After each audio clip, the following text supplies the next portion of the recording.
శివుడు పూర్తిగా తెల్లగా ఉంటాడు, అమ్మవారు నల్లగా ఉంటుంది.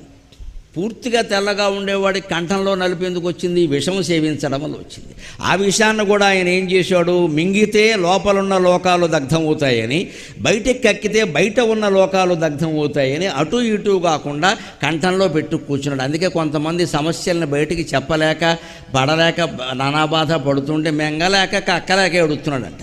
అందుకే శ్రీకంఠుడు ఎందుకయ్యాడు? లోకం కోసం ఆయన త్యాగం చేశాడు. దేవతలు రాక్షసులు కలిసి క్షీరసాగరాన్ని మధిస్తూ ఉంటే అమృతానికి ముందు విషం వచ్చింది. జీవితంలోనైనా అంతే.